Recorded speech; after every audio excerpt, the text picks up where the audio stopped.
Ela estava grávida de 7 meses quando o marido a empurrou em um poço de elevador, 12 metros de escuridão, 12 metros entre a vida e a morte. Preston Sterling viu a esposa cair. Então ele se afastou, deixando-a sangrando no escuro por 6 horas. Foi para casa, dormiu na cama deles, planejou seu álibi. Ele pensou que ela desapareceria, assim como as 5 mulheres antes dela. Mas Genevieve sobreviveu. E o pai dela? Um ex-procurador federal com 30 anos de experiência em destruir homens poderosos? Ele não chamou a polícia. Ele não contratou advogados. Ele fez algo muito pior. Ele desmantelou todo o Império Sterling, peça por peça, segredo por segredo, até não restar nada além de cinzas e celas de prisão. Esta não é apenas uma história sobre traição. Esta é uma história sobre uma mulher que caiu na escuridão e escalou de volta, segurando a filha nos braços. Esta é a história dela. As portas do elevador se abriram para nada além de escuridão e uma queda de 12 metros. Genevieve Sterling estava na soleira, com a mão repousando sobre sua barriga inchada. Grávida de 7 meses, o bebê chutava contra sua palma, como se sentisse o perigo que a mãe ainda não havia reconhecido. Atrás dela, a respiração de Preston era firme. Firme demais. O tipo de calma que precede a violência. Eu encontrei os resultados do teste, Vivi. Ela disse sem se virar. O teste de paternidade pré-natal. Você o fez sem me contar. A cobertura estava em silêncio, exceto pelo zumbido distante do tráfego de Manhattan 600 andares abaixo. A Sterling Tower, o monumento de sua família a 4 gerações de riqueza e poder. Naquela noite, parecia uma tumba. Querida, Preston disse. A palavra pingava com descendência. Você está exagerando. Estou? Ela finalmente se virou para encará-lo. Seu marido de 3 anos. O homem que ela havia amado com tudo o que tinha. O homem que secretamente testou se o bebê que ela carregava era realmente dele. Por que você precisaria de um teste de paternidade, Preston? Se você confiava em mim? Seu maxilar se contraiu. Só um pouco. A maioria das pessoas não teria percebido, mas Vivi tinha aprendido a ler as microexpressões, as denúncias, as pequenas traições de sua máscara cuidadosamente construída. Os resultados deram positivo. Ela continuou. Este bebê é seu, mas você já sabia disso. Então, por que você precisava de prova? Preston se aproximou. Seus sapatos italianos de couro clicaram contra o piso de mármore. Você tem passado muito tempo com seu personal trainer. As pessoas falam. Pessoas. Vivi riu amargamente. Você quer dizer sua mãe. Margot tem sussurrado veneno no seu ouvido desde o dia em que nos conhecemos. Não envolva minha mãe nisso. Ela está nisso desde o começo. Ela nunca quis que você se casasse comigo. Eu não era boa o suficiente para o legado Sterling. A voz de Vivi falhou. Mas eu te amei de qualquer maneira. Eu te dei tudo. E é isso que eu ganho. Testes de DNA secretos. Acusações. As mãos de Preston se estenderam e agarraram seu pulso. Seu aperto era de ferro. Seus olhos eram gelo. Você precisa se acalmar, ele disse. Os hormônios da gravidez estão te deixando irracional. Lá estava. O descaso. O gaslighting. O padrão que ela havia ignorado por muito tempo. Me solta. Vivi, me escute com atenção. Sua voz baixou para um sussurro. Você vai esquecer que encontrou esse teste. Você vai voltar a ser a esposa Sterling perfeita. E nunca mais vai me questionar. Ela arrancou o braço livre. Ou o quê? Preston sorriu. Foi a coisa mais fria que ela já tinha visto. Adeus, querida. A mão dele se conectou com as costas dela, bem entre as omoplatas. O mesmo lugar onde ele havia colocado a palma da mão no dia do casamento, guiando-a pelo corredor. Agora a empurrava para o vazio. O tempo se fraturou. Vivi se sentiu caindo. A escuridão do poço do elevador a engoliu por inteiro. O vento correu por seus ouvidos. Seus braços giraram. Sua boca se abriu em um grito que parecia se esticar pela eternidade. O bebê. Salve o bebê. O instinto assumiu o controle. Ela torceu o corpo no ar, curvando-se ao redor da barriga como uma concha protegendo sua pérola. Se ela fosse morrer, morreria protegendo a filha.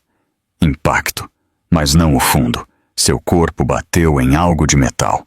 Uma plataforma de manutenção 3,6 metros abaixo, não 12. O golpe estilhaçou seu braço esquerdo e trincou 3 costelas. A dor explodiu por cada nervo.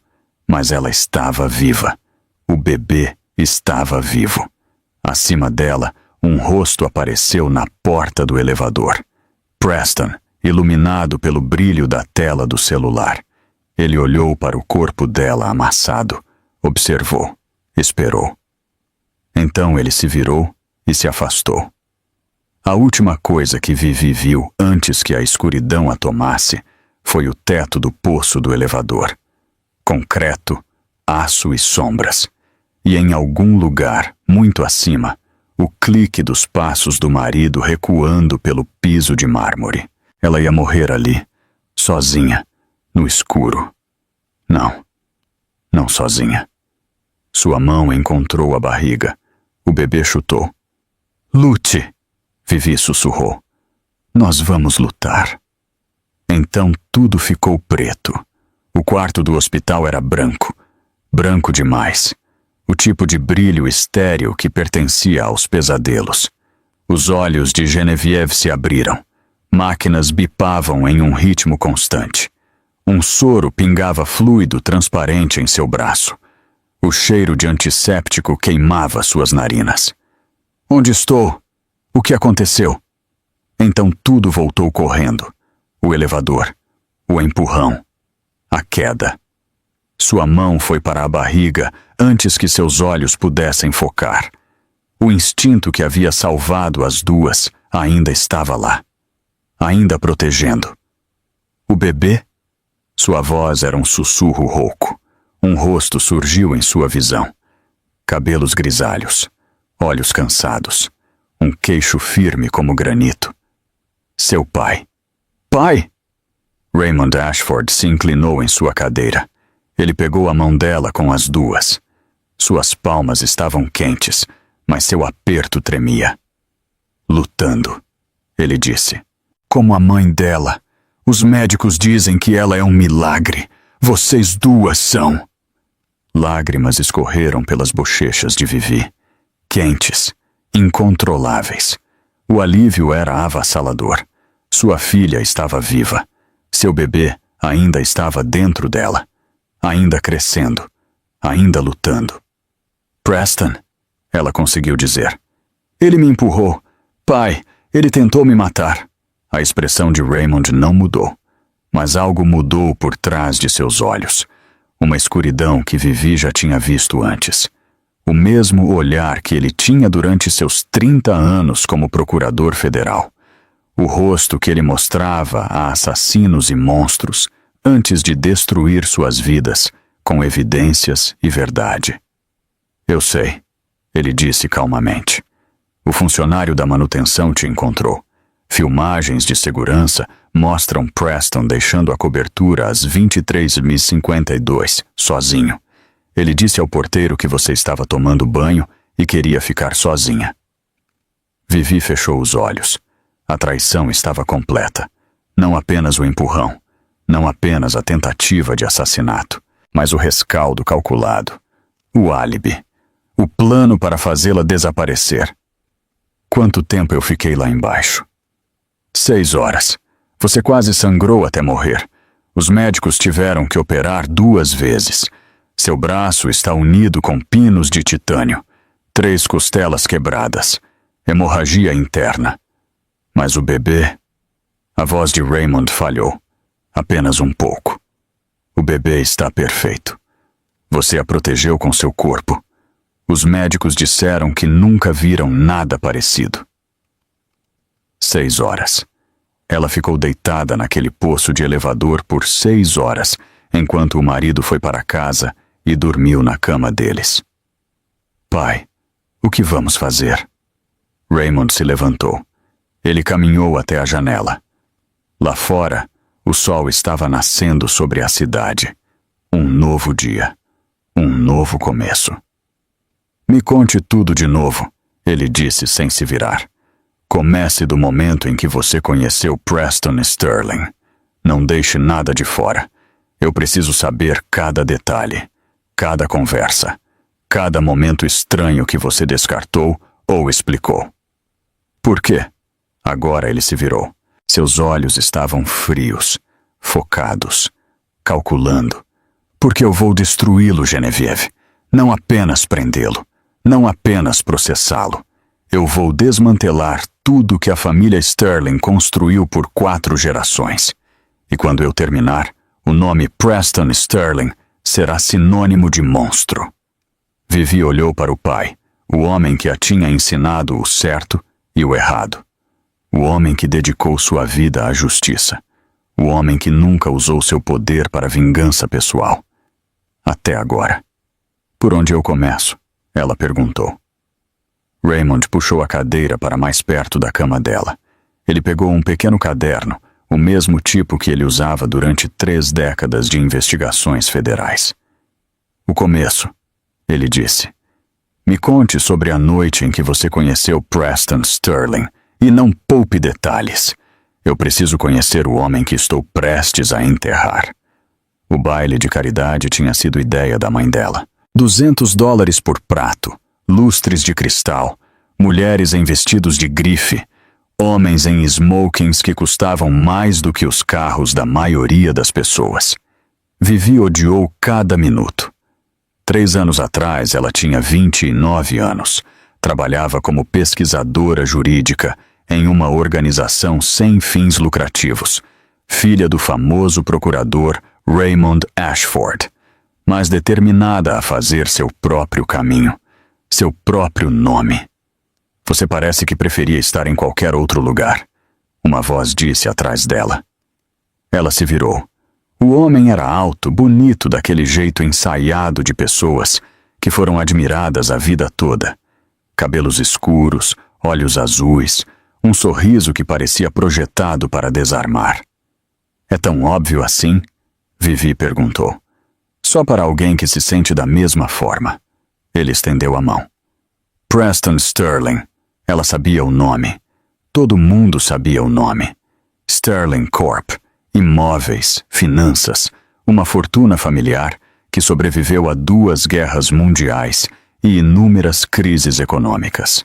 Genevieve Ashford, ela disse, apertando a mão dele. A filha de Raymond Ashford. Preston assentiu.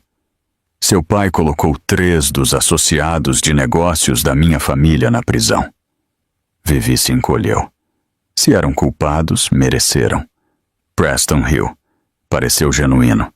Não estou reclamando. Eles eram culpados. Seu pai apenas teve a coragem de provar isso quando mais ninguém teve. Ele inclinou a cabeça. Você é a primeira mulher hoje à noite que pareceu genuinamente entediada em um dos eventos da minha família. Acho que estou apaixonado.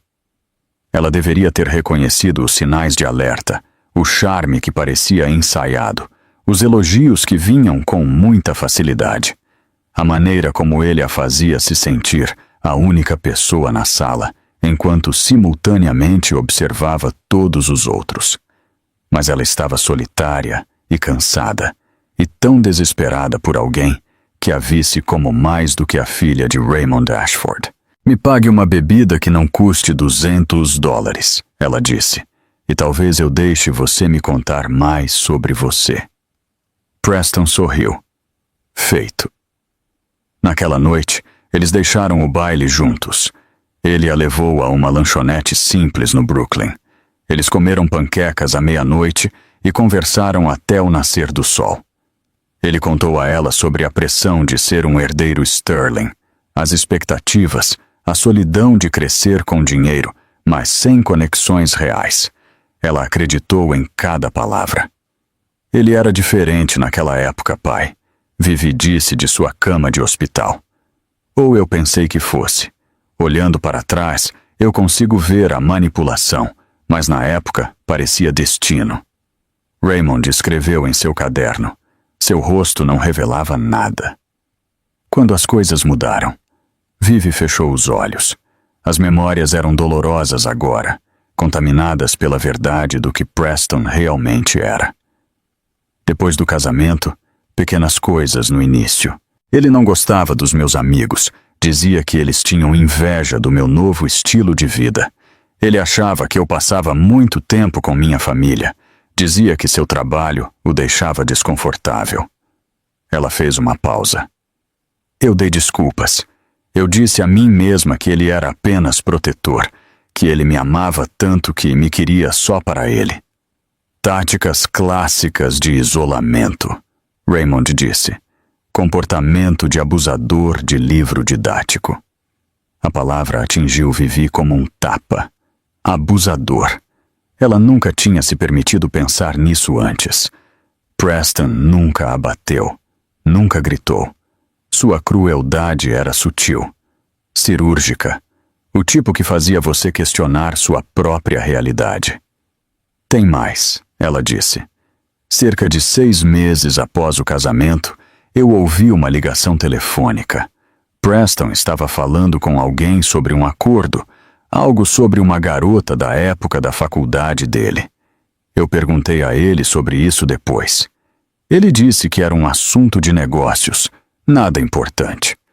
A caneta de Raymond parou de se mover. Qual era o nome da garota? Eu não sei. Ele mudou de assunto, ficou bravo por eu estar escutando. Eu nunca mais toquei no assunto. Nós vamos descobrir. Raymond pousou o caderno. Genevieve, eu preciso que você entenda uma coisa. O que Preston fez com você não foi aleatório. Não foi um momento de raiva. Ele planejou. O teste de paternidade, o timing, o local. Ele escolheu aquele poço de elevador porque sabia sobre a queda. Ele sabia o que aconteceria quando ele te empurrasse. O estômago de Vivi revirou. Você está dizendo que ele já fez isso antes? Estou dizendo que precisamos descobrir. Raymond se levantou. Eu tenho contatos, pessoas que me devem favores. Eu vou começar a cavar o passado de Preston. Cada relacionamento, cada negócio, cada morte ou acidente suspeito conectado a qualquer pessoa que ele já conheceu. Pai, Vivi estendeu a mão. Cuidado. Os Sterling têm poder, dinheiro, influência. Se eles descobrirem o que você está fazendo. Raymond apertou os dedos dela gentilmente. Eu passei 30 anos colocando homens poderosos na prisão. Ele disse. Homens com dinheiro, homens com conexões, homens que pensavam que eram intocáveis. Sua voz baixou para um sussurro. Preston Sterling acabou de tentar assassinar minha filha e meu neto. Não há força nesta terra que me impedirá de fazê-lo pagar. A porta do quarto de hospital de Vivi se abriu. Uma mulher entrou, cabelos prateados, olhos frios, um terno Chanel que provavelmente custava mais do que a conta de luz mensal do hospital. Margot Sterling. Raymond. A voz de Margot era cortante. Eu soube do acidente. Que coisa terrível. Meu filho está devastado. Raymond não se moveu de sua posição perto da janela. É assim que ele está chamando? Um acidente? O que mais ele chamaria? O olhar de Margot se voltou para Vivi. A pobre querida deve ter tropeçado. Essas plataformas de elevador podem ser tão perigosas. Nós já contatamos nossa equipe jurídica para processar a empresa de manutenção do prédio. Vivi sentiu-se enjoada. Ela observou sua sogra girar a narrativa em tempo real, remodelando a realidade para proteger seu precioso filho. Saia, Vivi disse. As sobrancelhas de Margot se ergueram. Com licença, eu disse saia. Eu sei o que Preston fez. Eu sei o que você tem acobertado por anos. E se você pensa por um segundo que eu vou participar das suas mentiras, você não me conhece de jeito nenhum. A máscara escorregou. Apenas por um momento, Vivi viu a verdadeira Margot Sterling por baixo. A astúcia, a crueldade, a certeza absoluta de que ela estava acima da lei. Genevieve, querida, os hormônios da gravidez claramente afetaram seu julgamento. Eu sugiro que você tire um tempo para descansar antes de fazer qualquer acusação da qual se arrependerá. Raymond interveio entre elas. Margot, ele disse suavemente. Cedo ou tarde, podemos discutir isso como pessoas civilizadas. A mulher mais velha assentiu. Claro, é tudo o que eu sempre quis. O sorriso de Raymond não alcançou seus olhos. Eu passei 30 anos colocando pessoas civilizadas na prisão federal. Seu filho acabou de tentar assassinar minha filha e meu neto. Civilizado acabou no momento em que ela atingiu aquela plataforma. O rosto de Margot ficou pálido. Ela olhou de Raymond para Vivi e vice-versa. Você está cometendo um erro, ela disse. A família Sterling tem recursos que você não pode imaginar. Se você prosseguir com isso, você vai se destruir. Agradeço o aviso. Raymond abriu a porta do quarto de hospital. Agora saia antes que eu chame a segurança para te escoltar. Margot reuniu o que restava de sua dignidade. Ela caminhou até a porta, parando na soleira. Isso não acabou, ela disse. Não, Raymond respondeu. Está apenas começando. A porta se fechou atrás dela. O quarto estava em silêncio, exceto pelo bip do monitor cardíaco de Vivi. Pai, ela disse. O que acontece agora? Raymond pegou o celular. Ele discou um número de memória. Marcus, é Raymond Ashford. Eu preciso de tudo sobre a Sterling Corp. Cada subsidiária, cada conta offshore, cada esqueleto. Ele fez uma pausa. E Marcus, eu preciso disso para ontem. Ele desligou. Agora, ele disse à filha, nós vamos para a guerra. A tela do laptop brilhava no quarto de hospital escuro. Bridget Kincaid estava sentada ao lado da cama de Vivi, seu rosto pálido sob a maquiagem cuidadosamente aplicada.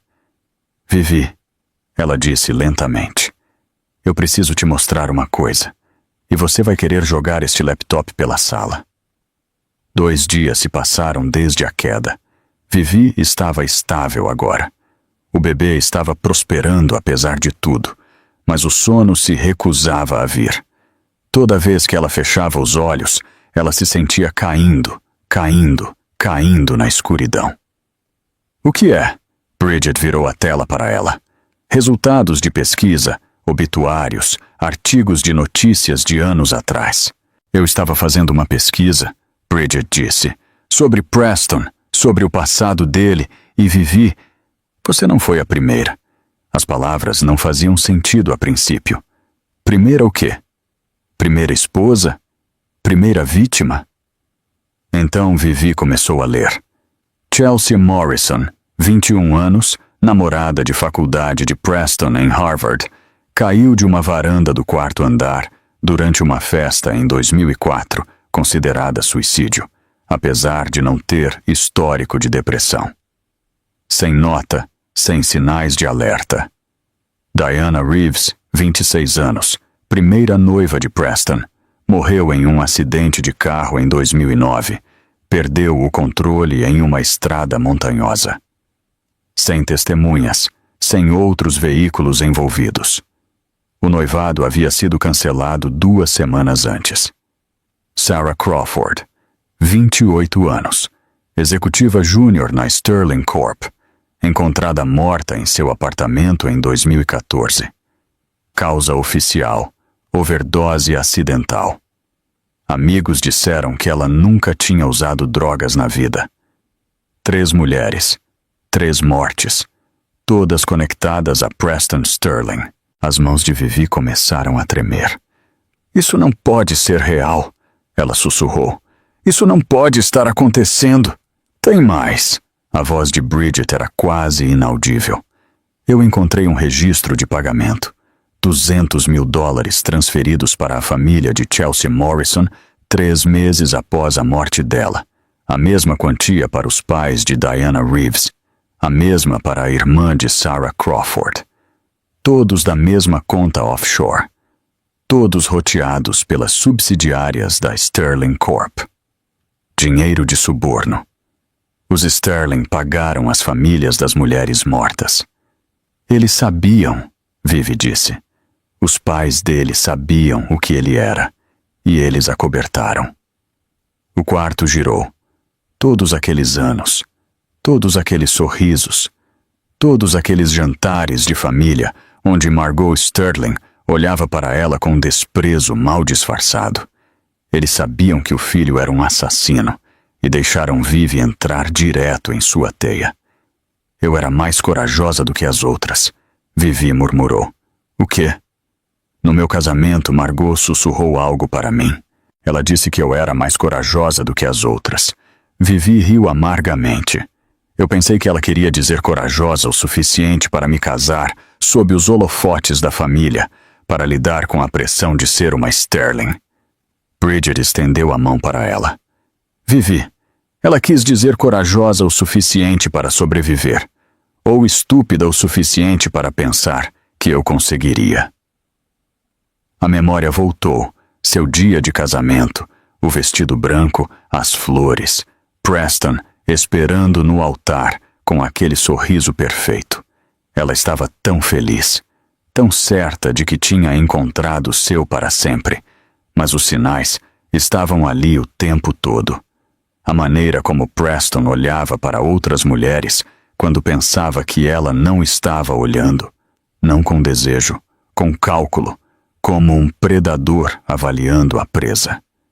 Os comentários casuais sobre as ex-namoradas, como elas eram instáveis, como exageravam, como ele teve sorte de ter escapado. Às vezes que ele agarrou o pulso dela um pouco forte demais durante discussões, sempre se desculpando depois, sempre culpando o estresse, ou o trabalho, ou a pressão familiar. Ela tinha explicado tudo, dado desculpas, dito a si mesma que o amor exigia compromisso, que o casamento significava aceitar os defeitos de alguém. Mas estes não eram defeitos, eram padrões, e ela tinha sido cega demais para vê-los. Eu não era estúpida, Vivi disse de repente. Bridget olhou para cima. O quê? Todas aquelas vezes que me senti louca por duvidar dele, por sentir medo, por notar as microexpressões que não combinavam com as palavras dele. A voz de Vivi ficou mais forte. Eu não era estúpida. Eu não era irracional. Eu fui enganada por alguém que passou a vida inteira aperfeiçoando o engano. Raymond Ashford sentou-se em frente a Marcus Holloway em um pequeno escritório no centro da cidade. O investigador particular era ex-FBI, 15 anos de serviço antes de se tornar particular. Ele e Raymond haviam trabalhado juntos em uma dúzia de casos federais. Quantas? Raymond perguntou. Sua voz estava firme. Suas mãos, não. Marcus deslizou uma pasta pela mesa. Que nós saibamos. 5. Chelsea Morrison, em 04. Diana Reeves, em 09. Sarah Crawford, em 14. Tem mais 2. Catherine Wells, em 2011, e Rebecca Palmer, em 2017. 5 mulheres. 5 mortes abrangendo 13 anos. Sua filha seria a 6ª. Marcus acrescentou calmamente. Raymond abriu a pasta. Fotos, relatórios policiais, achados de legistas, um rastro de papel de tragédia que se estendia por 2 décadas. A família Sterling tem acobertado as tendências do filho desde que ele tinha 19 anos, Marcus disse. A primeira garota, Chelsea Morrison, tinha 17. Preston era calouro. A família alegou que foi um trote que deu errado, pagou a universidade, pagou a polícia local, fez tudo desaparecer. Como eles conseguiram manter isso escondido por tanto tempo? Dinheiro, influência, medo. Marcus deu de ombros. O nome Sterling abre portas. Também fecha bocas. Qualquer um que se aproxime demais da verdade recebe uma visita de seus advogados ou coisa pior. Raymond estudou as fotos.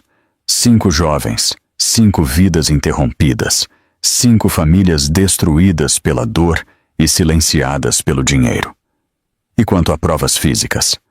Desaparecidas, destruídas, perdidas. Marcus se inclinou para a frente. Mas há uma coisa que eles não puderam apagar: os pagamentos. Toda vez que Preston Sterling matava uma mulher, a família dele transferia $200 mil para os parentes da vítima. Mesma quantia, mesmo timing, mesma conta offshore. Você consegue rastrear? Já rastreei. Marcus pegou outro documento. A conta pertence a uma empresa de fachada nas Ilhas Cayman. A empresa de fachada é de propriedade de outra empresa de fachada em Delaware. Essa é de propriedade de um fundo administrado por Franklin Pierce, o advogado da família Sterling, o mesmo homem que tem limpado as bagunças de Preston por 20 anos. Raymond fechou a pasta.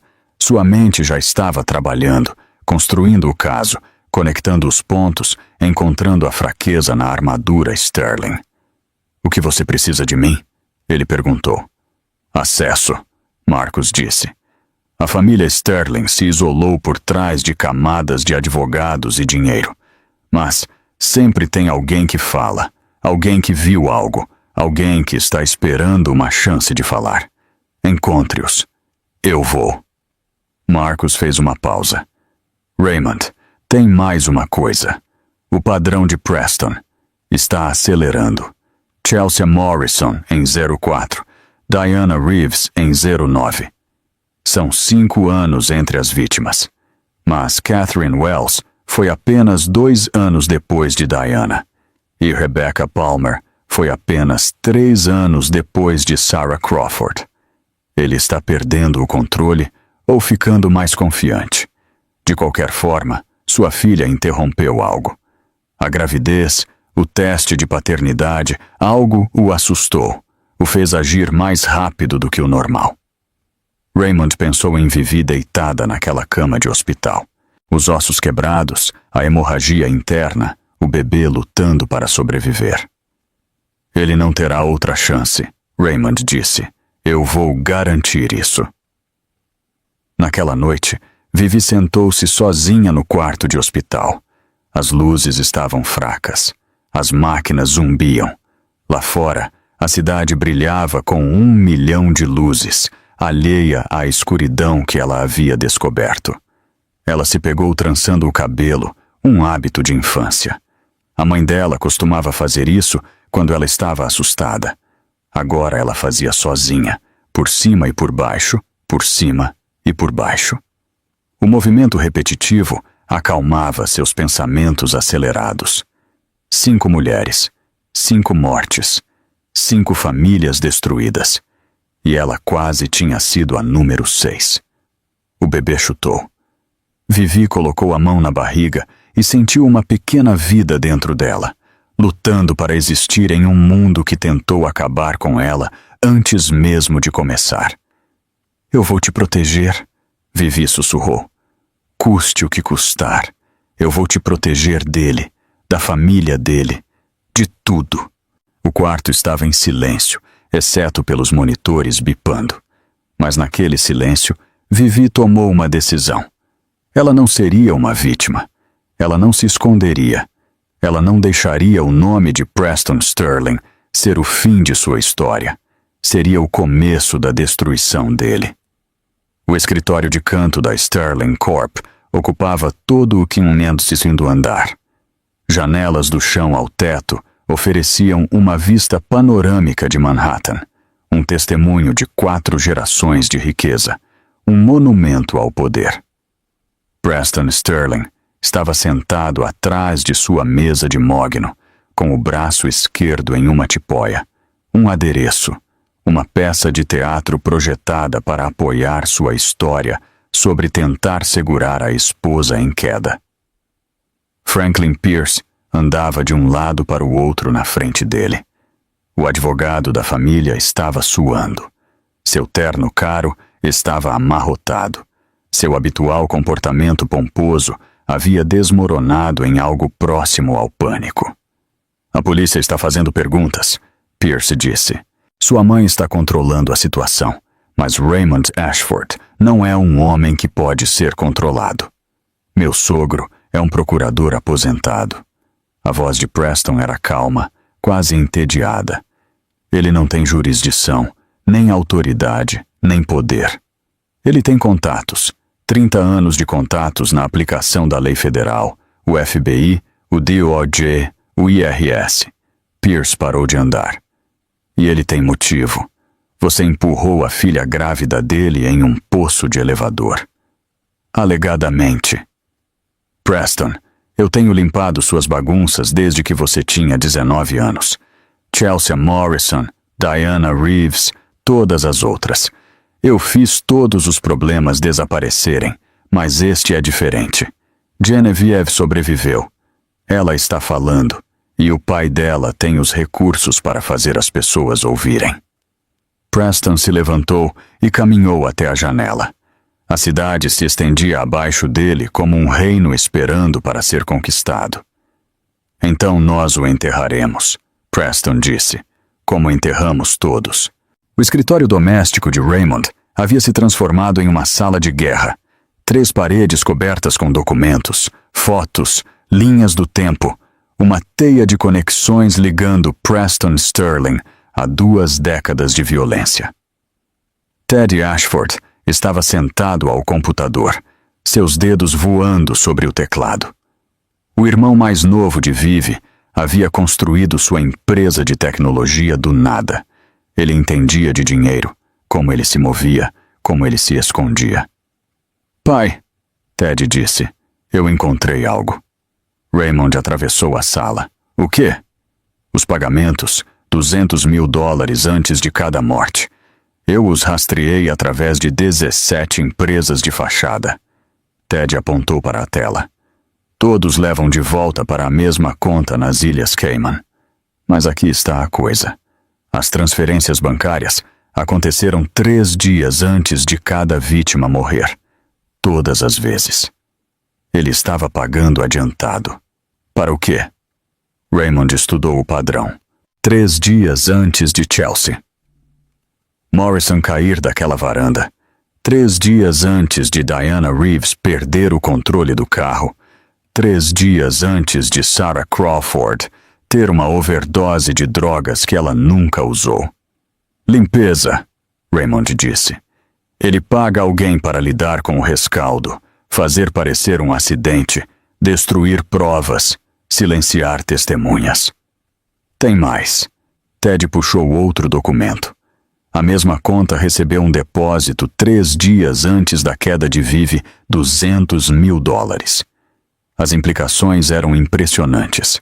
Preston não apenas empurrou a esposa por impulso. Ele havia planejado, orçado, tratado o assassinato dela como um item em uma planilha. Você consegue rastrear quem recebe o dinheiro? Trabalhando nisso, Ted esfregou os olhos. Mas quem quer que seja, eles são bons, muito bons. Isso não é algum amador encobrindo rastros. Isso é lavagem de dinheiro em nível profissional. Continue cavando. Raymond pegou o celular. Eu tenho uma reunião. Com quem? Franklin Pierce. Ele quer fazer um acordo. A reunião ocorreu em um local neutro, uma sala de conferências em um escritório de advocacia no centro da cidade. Terreno neutro, testemunhas, tudo adequado e acima de qualquer suspeita. Franklin Pierce sentou-se de um lado da mesa. Raymond sentou-se do outro. $20 milhões, Pierce disse. Genevieve assina um acordo de não divulgação. Sem acusações criminais, sem processos civis, sem declarações públicas. A família Sterling faz tudo isso desaparecer. Raymond não disse nada. É uma oferta generosa, Pierce continuou. Mais do que generosa. Sua filha obtém segurança financeira para a vida toda. Seu neto cresce rico. Todos seguem em frente. Franklin, a voz de Raymond era baixa. Você se lembra do caso Morrison, 2008? Você representou a família. Eu processei. O rosto de Pierce ficou pálido. Aquilo foi diferente. Foi. Raymond se inclinou para a frente. Porque eu ainda tenho aqueles arquivos. Cada documento, cada depoimento, cada prova que misteriosamente desapareceu antes do julgamento. Ele fez uma pausa. Eu me pergunto o que a ordem dos advogados pensaria sobre como você obteve certos testemunhos. Aquele caso foi arquivado. Em um tecnicismo que você fabricou. Raymond sorriu. Não era uma expressão agradável. Eu estou guardando essa informação por 16 anos, esperando o momento certo. As mãos de Pierce tremeram. O que você quer? Eu quero a verdade. Cada vítima, cada pagamento, cada pessoa que a família Sterling subornou, ameaçou ou silenciou. Raymond se levantou. Você tem 48 horas para decidir de que lado da história você quer estar. Depois disso, a escolha não será mais sua. O quarto de hospital de Vivi havia se tornado seu santuário. Os monitores foram removidos. Ela conseguia andar agora, cuidadosamente, com ajuda. O bebê estava forte, crescendo, lutando. Seu pai a visitava todas as tardes. Ele nunca lhe contava os detalhes de sua investigação. Apenas que o progresso estava sendo feito. Hoje a doutora Nadine Weaver veio para seu check-up diário. A obstetra era minuciosa, profissional, mas havia calor em seus olhos. O bebê é notável, doutora Weaver disse. Dado tudo o que você passou, eu esperaria complicações, mas ela está medindo perfeitamente. Batimento cardíaco forte, movimento saudável. Ela fez uma pausa. Ela é uma sobrevivente, como a mãe dela. Vivi colocou a mão na tela do monitor. A imagem do ultrassom estava granulada, mas ela podia ver o contorno da filha, a curva de sua coluna, os dedinhos, o coração batendo. O nome dela será Ruth, Vivi disse, em homenagem à minha avó. Isso é lindo. Ela ensinou meu pai que justiça não é vingança, é restauração. Vivi olhou para a tela, para a vida que ela havia protegido com o próprio corpo. Eu quero que minha filha cresça sabendo disso, sabendo que a coisa certa nem sempre é a coisa fácil, mas sempre vale a pena lutar por ela. Doutora Weaver apertou a mão dela. Ela tem sorte de ter você como mãe. Vivi sorriu. Pela primeira vez desde a queda, parecia genuíno. Nós temos sorte de ter uma a outra. Naquela noite, Raymond recebeu uma ligação, um número bloqueado, uma voz que ele não reconheceu. Sr. Ashford, meu nome não é importante. O que é importante é o que eu sei. Preston Sterling tem matado mulheres por 20 anos e alguém tem o ajudado a acobertar. Alguém muito próximo a ele. Quem é você? Alguém que está cansado de fingir que não vê. Uma pausa. Verifique os registros de manutenção da Sterling Tower. O elevador onde sua filha caiu estava programado para reparo 3 dias antes do acidente dela. A ordem de serviço foi cancelada pelo próprio Preston. A linha ficou muda. Raymond olhou para o celular. Outra peça do quebra-cabeça. Outro fio para puxar. Ele puxaria todos eles, um por um, até que toda a tapeçaria de mentiras Sterling se desfizesse a seus pés. A mansão de Margot Sterling ocupava um quarteirão inteiro no Upper East Side. 4 andares de elegância do dinheiro antigo, pisos de mármore, móveis antigos, pinturas que pertenciam a museus. Ela estava em seu escritório particular, telefone pressionado na orelha. Sua voz era gelo. A situação Ashford requer a solução usual, ela disse. Sim, a filha. Faça parecer complicações da queda. Ela ainda está se recuperando, ainda vulnerável. Seria fácil o suficiente de arranjar. Uma pausa. Eu não me importo com o pote, apenas resolva. E Marcus, certifique-se de que Raymond Ashford saiba o que acontece com pessoas que ameaçam esta família. Ela desligou o telefone, virou-se para a porta. Raymond Ashford estava parado na soleira. Eu gravei toda essa conversa, Margot. Sua voz estava calma, quase agradável. Você acabou de ordenar um assassinato contra minha filha, em uma escuta federal. O rosto de Margot ficou branco. Sua compostura se estilhaçou como porcelana fina. Isso é impossível.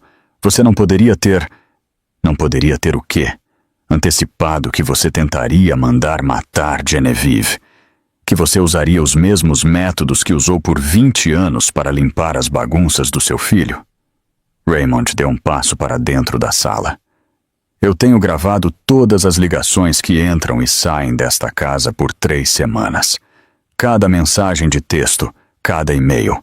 Seu sistema de segurança tem mais buracos do que queijo suíço. Isso é ilegal. O mesmo acontece com conspiração para cometer assassinato. O mesmo acontece com obstrução da justiça. O mesmo acontece com a gestão de uma organização criminosa que resultou na morte de pelo menos 5 mulheres. Raymond sorriu. Eu passei 30 anos aprendendo a construir casos contra pessoas como você. Pessoas que pensam que seu dinheiro as torna intocáveis. Você não é intocável, Margot. Você é apenas a próxima ré. Você está blefando. Eu nunca blefo. Eu processo. Margot pegou o telefone. Eu vou ligar para meus advogados. Por favor, ligue. Enquanto você faz isso, talvez queira ligar para um bom advogado de defesa criminal. Franklin Pierce não vai te ajudar. Ele está muito ocupado tentando salvar a si mesmo. A porta se abriu. 2 homens com jaquetas do FBI entraram. Crachás exibidos. Margot Sterling, o primeiro agente disse. Você está presa por conspiração para cometer assassinato e adulteração de testemunhas. Você tem o direito de permanecer em silêncio. Os gritos de Margot ecoaram pela mansão enquanto eles a levavam algemada. Raymond observou da janela enquanto a colocavam no carro. 1 a menos. Falta 1. A explosão da mídia foi imediata e avassaladora. Manchetes em todos os lugares. Televisão, internet, mídias sociais.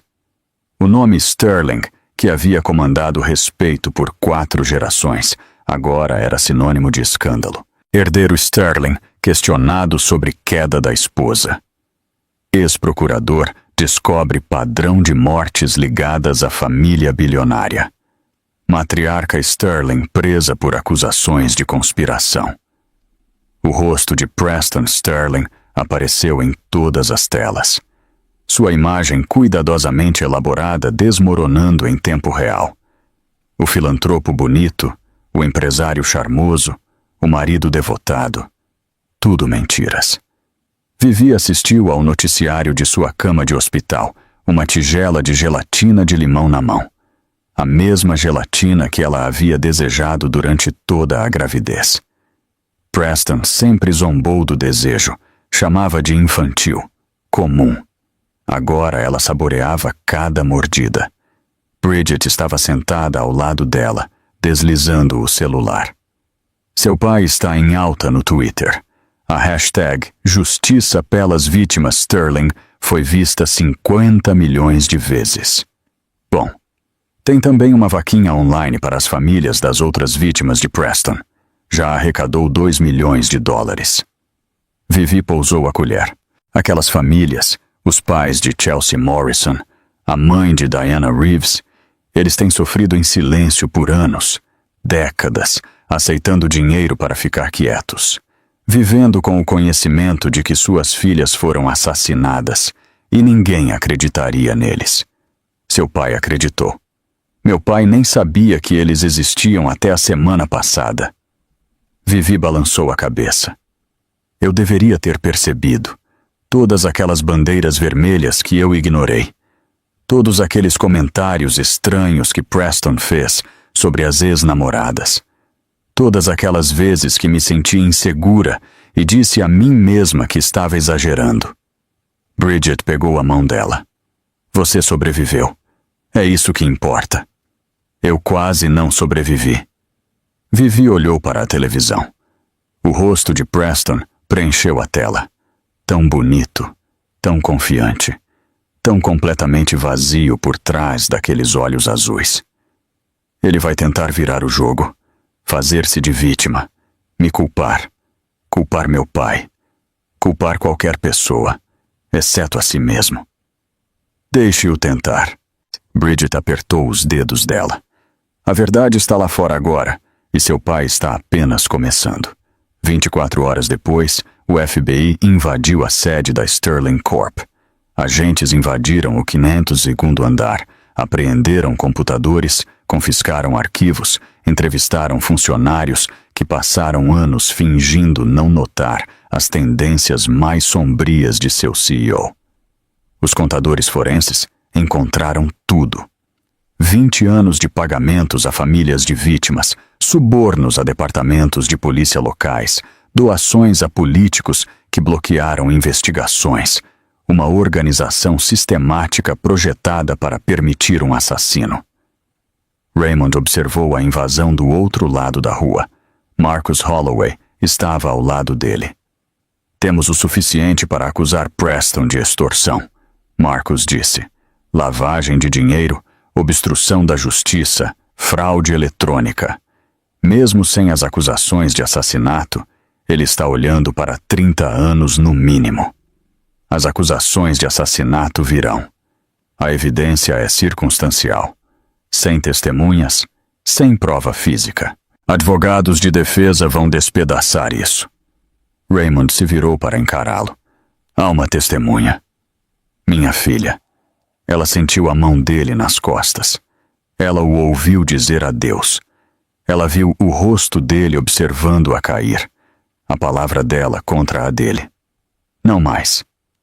Raymond pegou o celular, mostrou a Marcus a tela.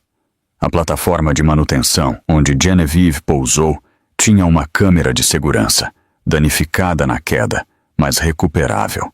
Especialistas em TI recuperaram a filmagem esta manhã. Marcus olhou para a imagem, o poço do elevador, o corpo caindo, e acima dele, claramente visível, Preston Sterling, observando a esposa despencar para o que ele acreditava ser a morte dela. Isso é o suficiente, Marcus sussurrou. Isso é tudo. Raymond guardou o celular. Preston Sterling vai para a prisão pelo resto da vida, e eu vou garantir que ele saiba exatamente quem o colocou lá. A sala de interrogatório no prédio federal era propositalmente feia. Paredes cinzentas, iluminação forte, uma mesa de metal parafusada ao chão. Celeste Vaughn estava sentada em frente ao detetive Holloway. Seu rímel estava borrado de chorar. Suas mãos tremiam enquanto segurava um copo de papel de café frio. Ele me disse que ela era abusiva, Celeste disse, que ela o prendeu com a gravidez, que ela era mentalmente instável. Eu acreditei nele. Sua voz falhou. Eu acreditei em tudo. Holloway permaneceu em silêncio. Deixe-a falar. Eu conheci Preston em um retiro da empresa há 2 anos. Ele era tão charmoso, tão atencioso. Ele me fazia sentir especial, importante. Ela riu amargamente. Olhando para trás, eu consigo ver a manipulação, o love bombing, a maneira como ele me isolou dos meus amigos, da minha família. Mas na época, parecia amor. Quando você começou a suspeitar que algo estava errado? Cerca de 6 meses atrás, Preston começou a agir de forma estranha, paranoico. Ele ficava checando o celular de Genevieve, rastreando a localização dela. Ele disse que achava que ela estava tendo um caso. Celeste balançou a cabeça. Eu acho que ele estava procurando uma desculpa, uma razão para... Uma razão para o quê? Ela respirou fundo. Uma razão para fazer o que ele fez com as outras. A expressão de Holloway não mudou, mas seu aperto na caneta se apertou. O que você sabe sobre as outras? Celeste pegou a bolsa, puxou um pendrive, deslizou-o pela mesa. Ele mantinha registros, ela disse, de todas elas. Fotos, vídeos, informações pessoais. Ele chamava de seguro dele. Seus olhos se encheram de novas lágrimas. Eu encontrei no computador dele na semana passada. Depois do que aconteceu com Genevieve, eu percebi que estava dormindo com um monstro. Holloway pegou o pendrive cuidadosamente. Por que você está se apresentando agora? Porque eu poderia ter sido a próxima. Celeste encontrou o olhar dele. Eu vi o padrão, a maneira como ele falava sobre as ex-namoradas, a maneira como ele ficava frio às vezes, vazio, como se não houvesse nada de humano por trás dos olhos dele. Ela estremeceu. Eu estava apaixonada por um serial killer e eu nem sabia. A casa de segurança estava localizada em um subúrbio sem graça de Nova Jersey. Um modesto sobrado em uma rua tranquila, guardas armados em todas as entradas. Vivi havia sido transferida para lá 3 dias antes, longe do hospital, longe da mídia, longe de qualquer pessoa que pudesse tentar terminar o que Preston começou. Era depois da meia-noite. Ela não conseguia dormir. Toda vez que fechava os olhos, via o poço do elevador, sentia a mão nas costas, ouvia a voz dele. Adeus, querida. Ela caminhou até a janela, a mão repousada na barriga. O bebê chutou, forte, insistente, exigente. Eu sei, Vivi sussurrou. Eu também não consigo dormir. O colapso veio sem aviso. Não alto, não dramático, apenas um desmoronamento silencioso. Um desmoronamento da parede que ela havia construído para conter o horror. Ela afundou no chão, as costas contra a parede, os braços em volta da barriga inchada. As lágrimas caíram silenciosamente, quentes, intermináveis. Eu o deixei entrar no meu corpo, na minha casa, na minha família. Eu o amei. Eu confiei nele. Eu ia criar um filho com ele. E ele tentou nos matar. Os soluços sacudiram todo o seu corpo. Suas costelas quebradas gritavam em protesto. Mas ela não conseguia parar, não conseguia mais segurar. Todos aqueles anos, todas aquelas mentiras, todos aqueles momentos em que ela havia duvidado de si mesma, em que havia acreditado nas explicações dele, em que havia dado desculpas para a crueldade dele, porque era mais fácil do que encarar a verdade. Ela tinha sido casada com um assassino, tinha dividido a cama com um monstro, tinha planejado um futuro com um homem que havia matado 5 mulheres antes dela. Como eu não vi? Como eu não soube? A porta se abriu. Passos. Então, uma presença ao lado dela. Bridget, sua melhor amiga. A única pessoa que nunca tinha gostado de Preston, que tentou avisá-la, que foi afastada quando Vivi escolheu o marido em vez de todos os outros. Bridget não falou. Apenas sentou-se no chão ao lado dela, ombro a ombro, apoio silencioso. Depois de um longo tempo, Bridget disse: "Sabe o que eu fico pensando? Aquela vez que Preston reclamou que o café estava muito quente no brunch do seu casamento e você realmente pediu desculpas por um café que você nem fez." Vivi riu em meio às lágrimas, um som quebrado. Eu pedia desculpas por tudo, o tempo, o trânsito, o rumor dele. Eu estava sempre pedindo desculpas. Nunca mais. Vivi enxugou os olhos. Sua mão encontrou a de Bridget. Eu sobrevivi a ele. Eu sobrevivi à queda. Eu vou sobreviver à verdade sobre com quem eu me casei. Bridget apertou os dedos dela. Sim, você vai. O pendrive mudou tudo. O conteúdo era extenso. 2 décadas de documentação, fotos de mulheres com quem Preston namorou, informações pessoais, registros financeiros e o mais condenatório de tudo, vídeos. Vídeos de Chelsea Morrison na festa antes de sua morte. Diana Reeves entrando no carro. Sarah Crawford, em seu prédio de apartamentos. Preston não apenas matou essas mulheres. Ele as documentou, as colecionou, as guardou como troféus. A equipe forense do FBI trabalhou incansavelmente, combinando rostos com nomes, conectando pontos que estavam invisíveis por 20 anos. O pendrive contém mais do que provas, Raymond disse a Vivi durante sua visita diária. Ele contém os nomes de todas as pessoas que a família Sterling pagou para ignorar. 3 juízes, 2 senadores, o chefe de polícia que lidou com o caso de Chelsea Morrison, meia dúzia de executivos corporativos que ajudaram a lavar o dinheiro do suborno. Vivi olhou para ele. Quão fundo isso vai?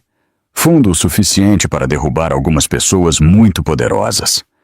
Raymond sentou-se ao lado dela. O FBI está abrindo investigações contra 23 indivíduos separados. Isso não é mais apenas sobre Preston. É sobre todo o sistema que o permitiu. E quanto às outras famílias? Os pais de Chelsea Morrison? A mãe de Diana Reeves? Eu falei com eles. Alguns estão dispostos a cooperar. Outros estão com medo.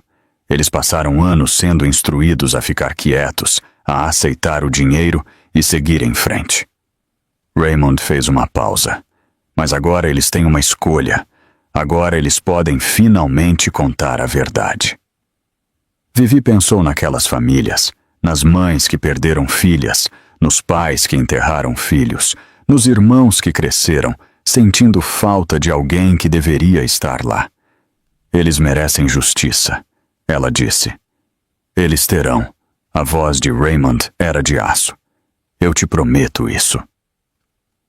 O grande júri se reuniu em uma terça-feira de manhã. Tribunal Federal. Centro de Manhattan.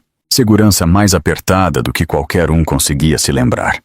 Genevieve Sterling caminhou pelos detectores de metal, com o pai ao seu lado. 8 meses de gravidez agora.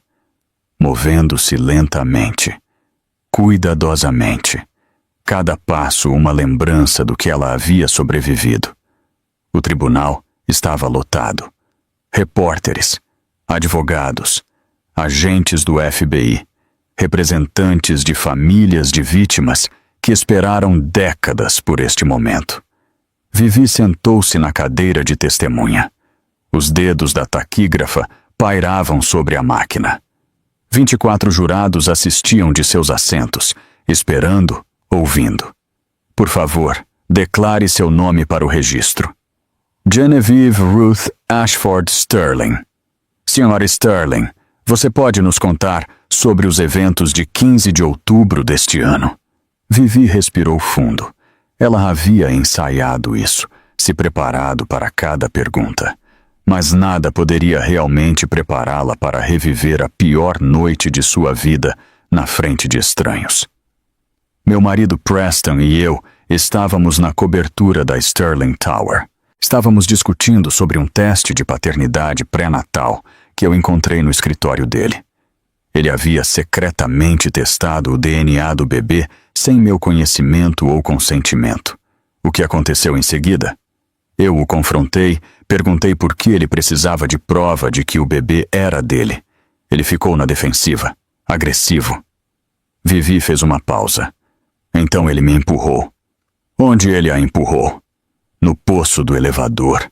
As portas estavam abertas. Não havia nada abaixo de mim, além de uma queda de 12 metros. Um murmúrio percorreu o tribunal. Os rostos dos jurados mudaram de neutros para horrorizados. O que aconteceu depois que ele a empurrou? Eu caí, mas bati em uma plataforma de manutenção, cerca de 13 metros abaixo, em vez de cair até o fundo. Eu quebrei o braço, trinquei 3 costelas, sofri hemorragia interna. A mão de Vivi se moveu para a barriga. Mas meu bebê sobreviveu. Nós duas sobrevivemos.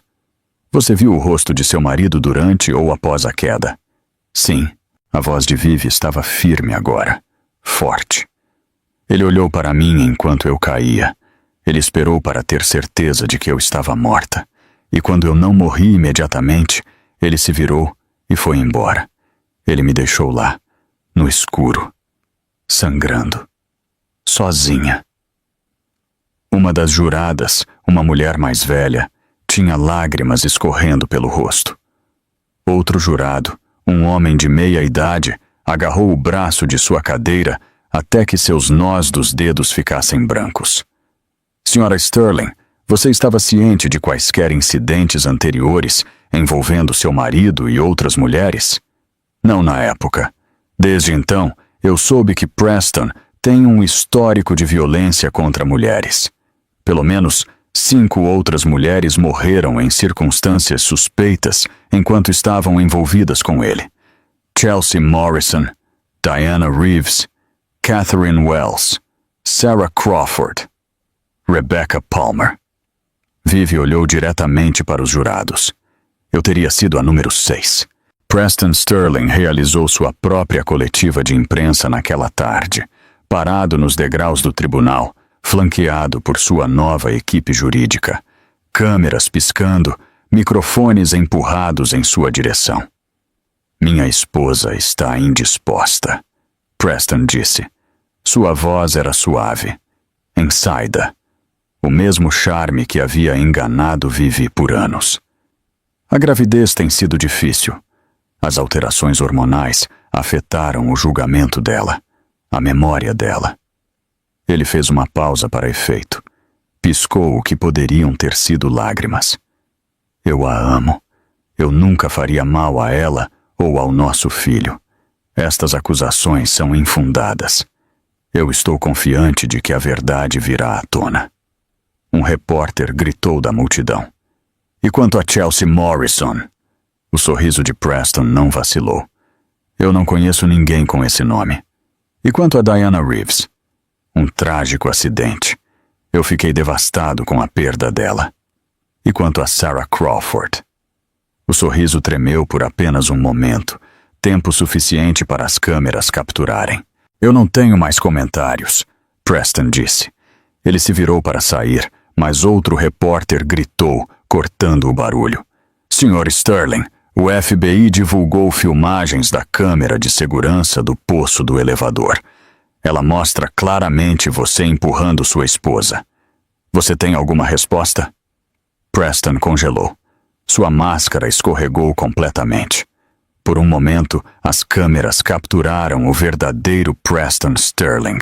Os olhos vazios, o cálculo frio, a total falta de emoção humana.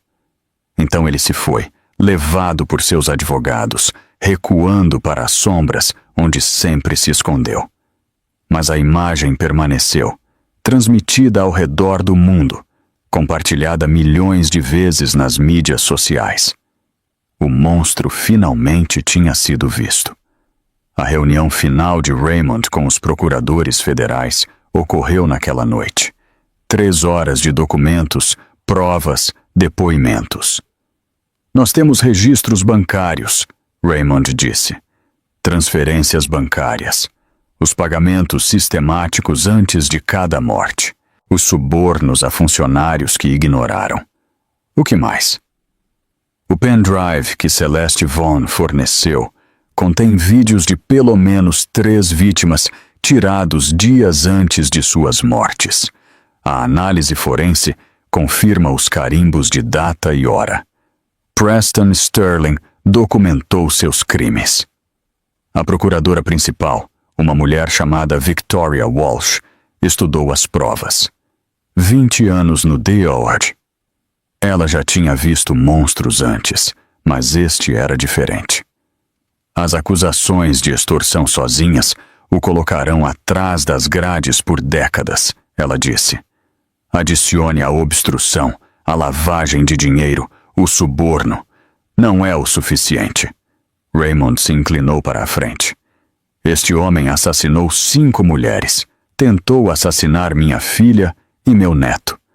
Ele precisa passar o resto da vida em uma cela, não décadas, para sempre. Walsh assentiu lentamente. A filmagem do poço do elevador é convincente, combinada com o depoimento de sua filha e a evidência de padrão. Ela fez uma pausa. Nós podemos acusá-lo de tentativa de assassinato, Primeiro grau, premeditado. E as outras vítimas? Isso é mais complicado. As mortes foram consideradas acidentes ou suicídios na época. Reabrir esses casos levará tempo, recursos. Walsh encontrou o olhar de Raymond. Mas nós faremos isso, cada uma delas. Eu te prometo isso.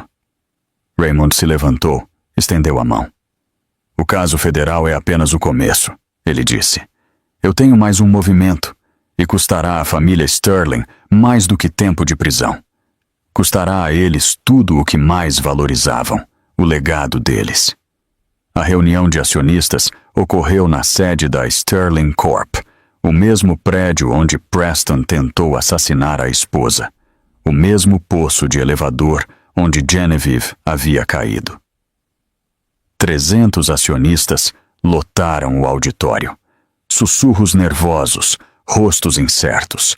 As ações da empresa caíram 60 desde que o escândalo estourou, milhões de dólares em valor, evaporando a cada hora. Raymond Ashford caminhou até o pódio. Ele não era acionista, não oficialmente, mas nos últimos 2 meses, trabalhando através de uma rede de empresas de fachada e votos por procuração, ele havia adquirido silenciosamente 15% das ações da Sterling Corp., o suficiente para fazer sua voz ser ouvida. Senhoras e senhores, Raymond começou. Meu nome é Raymond Ashford. Alguns de vocês me conhecem. A maioria de vocês conhece minha reputação. Murmúrios da multidão. O nome Ashford tinha peso nestes círculos. 30 anos de processos federais. Dezenas de executivos corruptos enviados para a prisão. Um legado de responsabilizar os poderosos. Eu estou aqui hoje para exercer meus direitos como acionista e mover um voto de desconfiança na liderança da família Sterling. O caos irrompeu, gritos, protestos, os membros restantes do conselho Sterling pulando de seus assentos. Raymond esperou, paciente, calmo. Dadas as pendentes acusações federais, ele continuou quando o barulho diminuiu. O dano à reputação e as evidências de comportamento criminoso sistemático. Eu acredito que esta empresa precisa de uma nova administração. Uma administração que não seja cúmplice em acobertar assassinatos. Você não pode fazer isso, um membro do conselho gritou. A família Sterling construiu esta empresa. A família Sterling usou esta empresa para financiar a onda de assassinatos de seu filho. A voz de Raymond cortou a sala como uma lâmina. Por 20 anos, fundos corporativos foram desviados para pagar famílias de vítimas, subornar funcionários, silenciar testemunhas. Cada acionista nesta sala tem sido cúmplice nessa organização, sabendo ou não. A sala ficou em silêncio. Eu estou oferecendo uma escolha, Raymond disse. Vote comigo. Remova a família Sterling da liderança. Comece o processo de fazer desta empresa algo diferente de um monumento ao assassinato. Ele fez uma pausa. Ou não vote, e assista seu investimento se tornar inútil quando o escopo total da responsabilidade criminal se tornar público. A votação foi chamada. As cédulas foram lançadas. Quando a contagem terminou, Raymond havia vencido por uma margem de 63%. A família Sterling estava fora. O nome deles permaneceria no prédio, mas o poder deles se foi. O legado deles destruído. Tudo o que eles construíram por 4 gerações foi derrubado pela busca de justiça de um homem. A prisão de Preston Sterling aconteceu na manhã seguinte. Agentes do FBI esperaram do lado de fora do escritório de seu advogado, sem aviso, sem negociação, apenas algemas e uma caminhada de preso na frente de câmeras. O rosto de Preston não mostrava nada enquanto o levavam para o carro, sem medo, sem raiva, sem remorso, apenas o vazio que sempre esteve lá, escondido atrás do charme, atrás do sorriso, atrás da máscara de humanidade cuidadosamente construída. Margot Sterling assistiu da janela de sua mansão. Seus ativos congelados, seu telefone confiscado, seu mundo desmoronando ao seu redor. O nome Sterling, que havia comandado o respeito por 4 gerações agora, era sinônimo de monstro. Os processos civis vieram em seguida.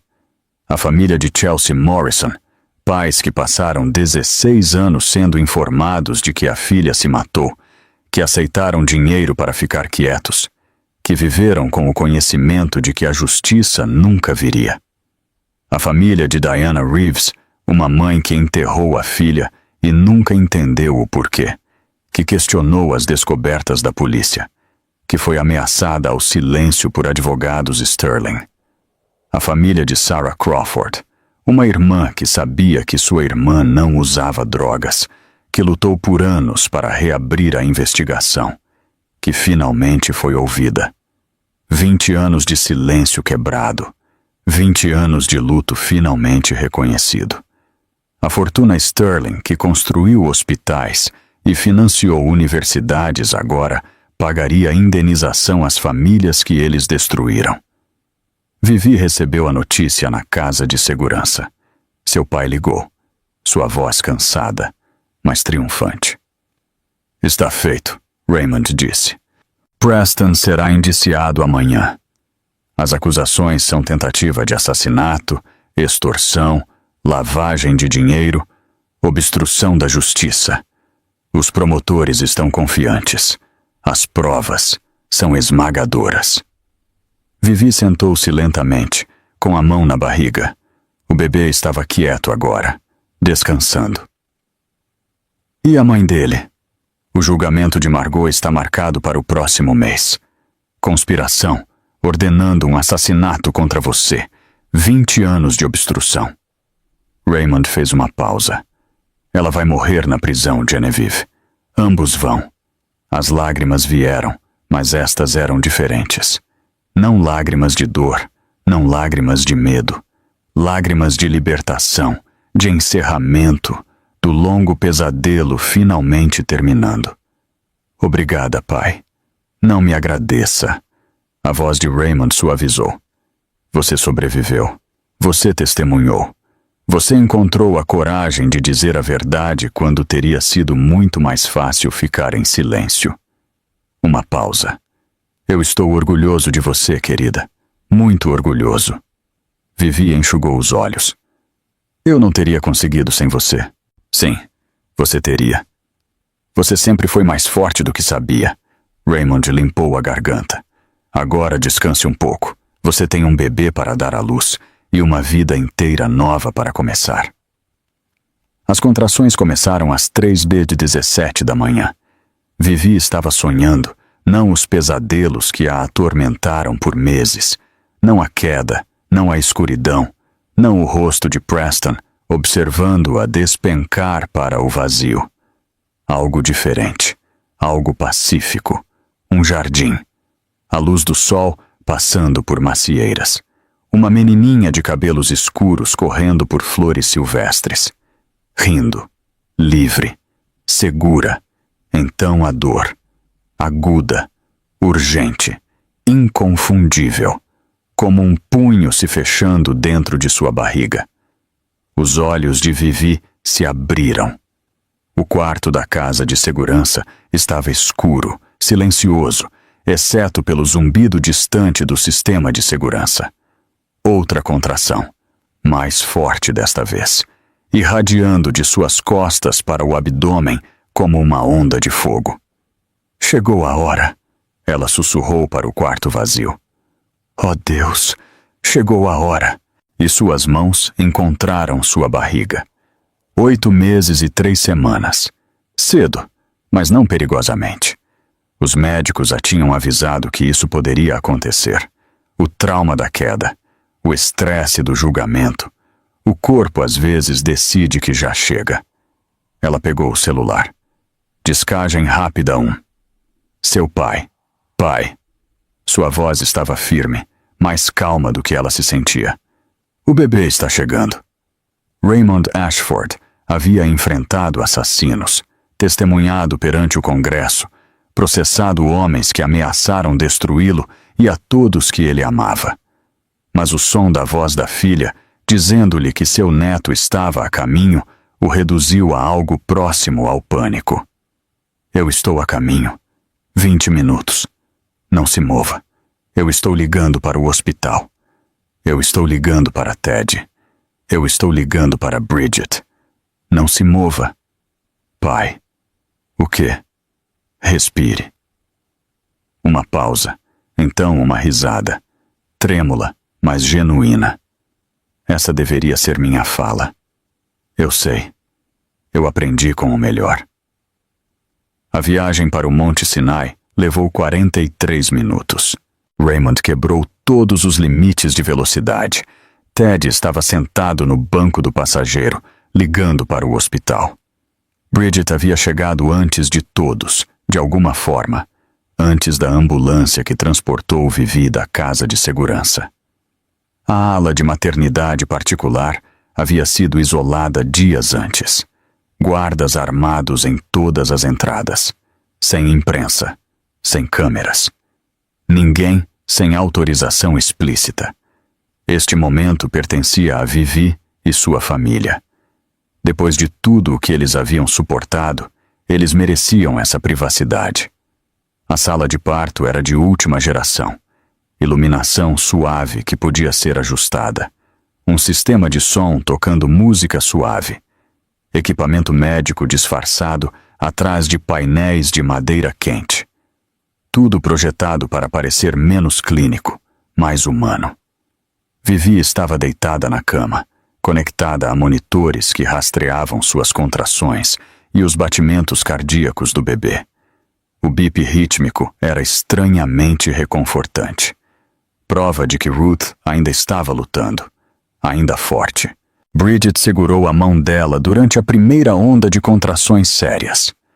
O tipo que fazia Vivi agarrar os trilhos da cama até seus nós dos dedos ficarem brancos.